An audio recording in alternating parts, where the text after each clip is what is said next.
Hello everyone. Uh, I'm back with one of the important numericals on blocks, wherein two blocks are connected with a rod. In the previous sessions of ladder introduction, I had mentioned about this particular numerical because it is different from the regular ones. You have studied numericals where two blocks are connected with help of a string, and a behavior of the string is totally different from the behavior of a rod. The string being tensile acts differently, or when I'm talking in terms of sign convention, a string will have signs two arrows inwards, and a rod or a stick, etc., of any solid material, it will have a different kind of behavior, and we show it as a compression member with two arrows outwards. Okay, so I'll just take up this numerical here so that this concept becomes clear to you. It is one of the most important numericals also. So there are two blocks A and B which are connected by a horizontal rod AB and through the planes as shown in the figure. Find the smallest weight W of block A for which the equilibrium is. That is, basically he wants us to find the weight of the block WA. Now look at this figure.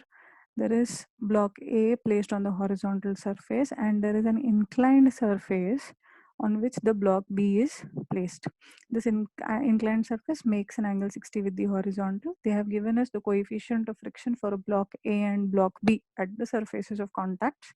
Then weight of block B is 1500, and this is the rod. Now before starting with anything, I want you to know how the behavior of the rod will change the moment of the block. In unit friction, it is very important for us to know in what direction the block moves so that I can show the frictional force F opposite to the movement of the body. So I'll just read out what I've written here. The numerical is different because the rod AB is a compression member now, and it is a solid membrane. So the concept of movement of blocks is different as compared to the string or thread or rope tensile members. Okay, so now look at this figure.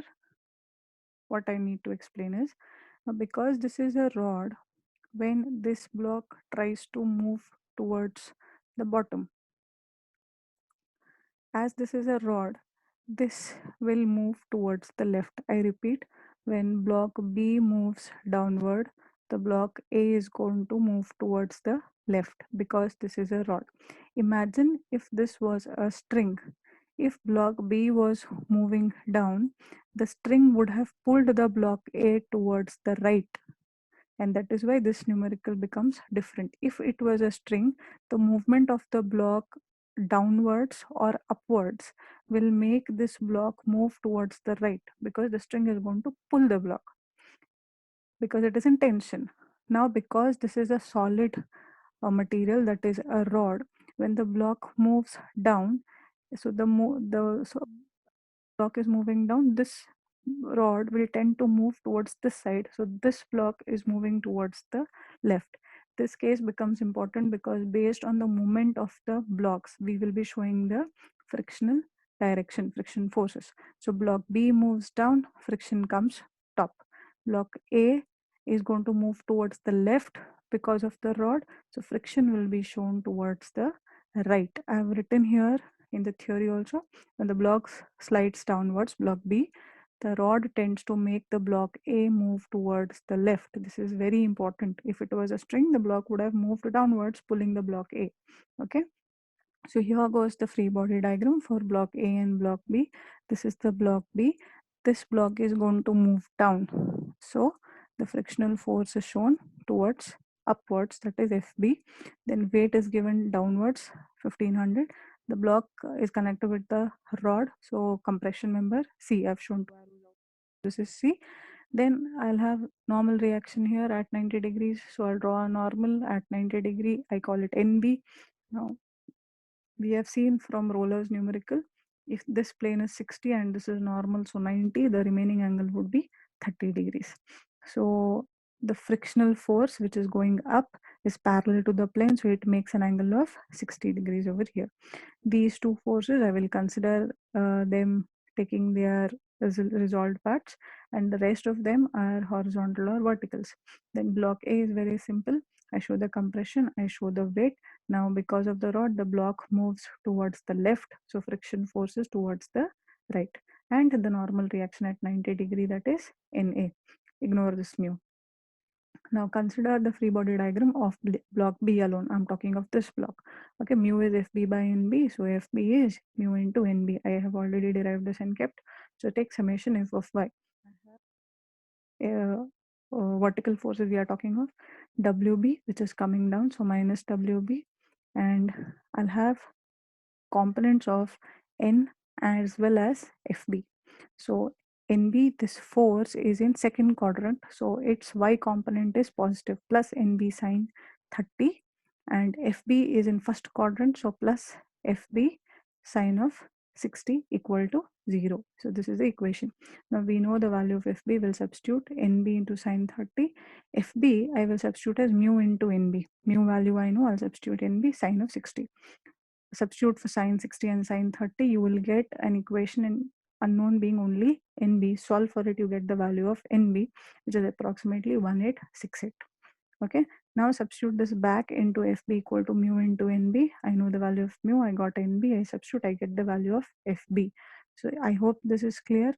I started with only this block, applied and vertical forces. This was the only one. The other two, FB and NB, I had to take components of those two and solve. Then let us apply summation f of x. So in x I have this force C plus C, and I will have components of FB and NB as well.